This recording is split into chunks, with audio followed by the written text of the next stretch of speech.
पुस्तक का नाम दाम्पत्य जीवन में स्वर्ग का अवतरण। लेखक पंडित श्री राम शर्मा आचार्य। ऑडियो। धर्मपत्नी के प्रति पति के कर्तव्य। हमारे यहाँ नारी और पुरुष के कार्यों की एक सीमा रेखा सी मान ली गई है। घर का काम, रसोई बनाना, बच्चों की देखभाल, सफाई आदि के कार्य स्त्री के माने गए हैं, तो घर से बाहर कमाई करना, खेती, नौकरी या कोई पेशा आदि करना पुरुष का काम रहा। और यह विभाजन इतना दृढ़ हो गया कि नारी सुलभ कार्यों को करने में पुरुष शर्म संकोच का अनुभव करने लगा है, तो घर की सीमा से बाहर के कार्यों में नारी का प्रयत्न निंदनीय समझा जाता है। यद्यपि आज के युग में ये सीमाएं टूटती जा रही हैं, तथापि पूर्व संस्कारों के कारण कम से कम हमारे देश में तो अभी तक उक्त धारणाएं व्यापक रूप में फैली हुई हैं। आज भी नारी और पुरुष के कार्यक्षेत्र की यह विभाजन रेखा टूटी नहीं है। भले ही इसका कारण कुछ भी रहा हो, लेकिन आज की परिस्थितियों में विकास की मांग के अनुसार इस विभाजन को लक्ष्मण रेखा नहीं माना जा सकता। आज हमें इसकी अनुपयुक्तता पर विचार करना होगा, साथ ही इसको मिटाना होगा। वस्तुतः पति और पत्नी दो इकाई मिलकर एक सम्मिलित व्यक्तित्व का निर्माण करते हैं और जीवन यात्रा का उत्तरदायित्व इस सामूहिक व्यक्तित्व पर ही निर्भर करता है। दोनों का एक दूसरे के काम में सहयोग आवश्यक है, अनिवार्य है। पति पत्नी के कार्यों का विभाजन, उनकी सीमा रेखाएं कभी निश्चित नहीं की जा सकती। दाम्पत्य जीवन का सार इसी में है कि दोनों आवश्यकता पड़ने पर वफादार साथी की तरह एक दूसरे के कामों में मदद करें, योग दें, चाहे वह काम घर के अंदर का हो या बाहर का। बहुधा भोजन बनाना पत्नी का काम समझा जाता है, और यह ठीक भी है कि यदि पति बाहर काम पर गया है और पत्नी को अन्य कोई काम नहीं है, वह घर पर रहकर भोजन बनाए। लेकिन आवश्यकता पड़ने पर पति को भी इस काम को उसी उत्साह से करना चाहिए जैसे पत्नी करती है। लेकिन बहुत से लोग इसे अपना अपमान समझते हैं।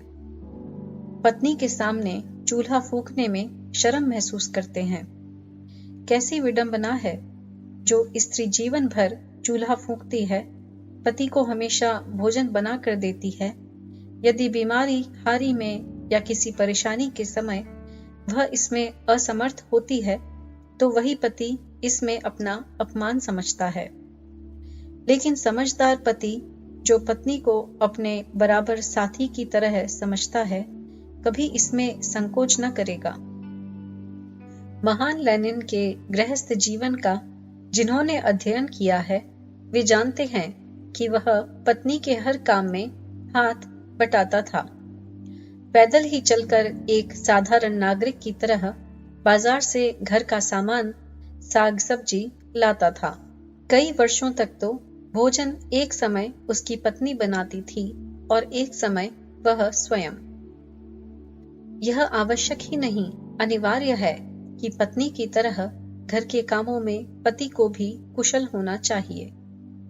आपको स्मरण होगा कि राजा नल पाक विद्या में पारंगत थे और इसी गुण के कारण ऋतुपर्ण के सारथी के रूप में दमयंती ने उन्हें पहचान लिया था।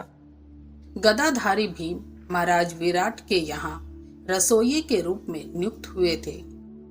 स्वामी विवेकानंद अपने हाथों बड़ा स्वादिष्ट भोजन बना लेते थे।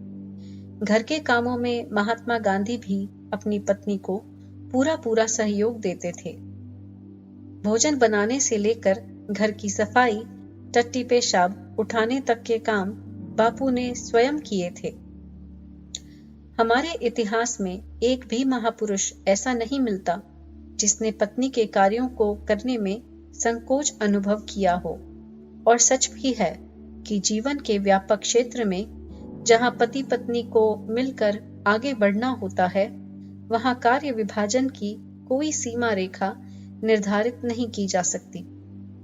जो ऐसा नहीं मानते वे अंधकार में पड़े और अज्ञानी हैं।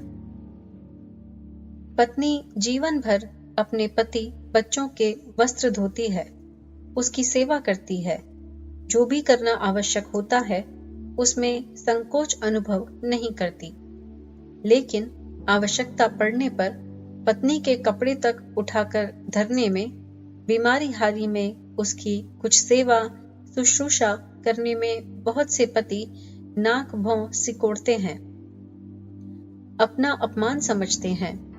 क्या इसी रूप में वे पत्नी की सेवा से ऊर्ण होना चाहते हैं? सचमुच ऐसे व्यक्ति कभी भी नारी से ऊर्ण नहीं हो सकते। बहुत से परिवारों में स्त्रियां दिन रात काम में लगी रहती हैं, उन्हें तनिक भी अवकाश नहीं मिलता कि कुछ विश्राम करें।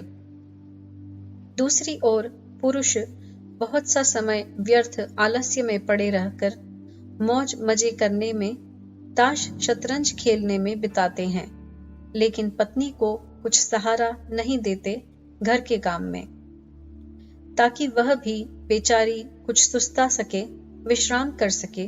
पति का कर्तव्य है कि जिस तरह पत्नी हमेशा निसंकोच भाव से सेवा करती है, उसी तरह वह भी आवश्यकता पड़ने पर पत्नी की सेवा करे, उसके आराम, स्वास्थ्य आदि का पूरा ध्यान रखे। काम काज की ही बात नहीं, बहुत से लोग अपनी स्त्री के प्रति सहानुभूति और सहयोग का रुख भी तो नहीं रखते, उल्टे अपने अस्त व्यस्त कार्यक्रम से उसे परेशानी पैदा कर देते हैं। रात को साथियों की गपशप, सिनेमा आदि के कारण देर से घर आते हैं। उधर बेचारी पत्नी भोजन बनाकर थकी मांदी उनकी बाट जोती रहती है। न वह स्वयं समय पर खा पाती है, न सो पाती है। पति इस तरह की व्यर्थ परेशानी से पत्नी को छुटकारा दिला सकता है। इसके लिए आवश्यकता इस बात की है कि पत्नी के प्रति सद्भावना रहे, उसकी सुविधा का पूरा ध्यान रखा जाए।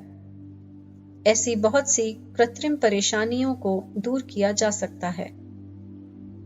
यदि आप अपने दाम्पत्य जीवन को सुखी बनाना चाहते हैं, यदि आप अपने दाम्पत्य जीवन को सुखी बनाना चाहते हैं, यदि आप अपनी पत्नी के स्वस्थ विकास की क्षमता रखते हैं, अपने कर्तव्य और उत्तरदायित्व के प्रति सच्चे बनना चाहते हैं, तो सभी प्रकार पत्नी के कार्यों में सहयोग करें। किसी कारणवश आपकी पत्नी भोजन नहीं बना पाती, तो आपका कर्तव्य है कि आप उसी भावना से भोजन बनाएं जिस तरह प्रतिदिन आपकी पत्नी बनाती है।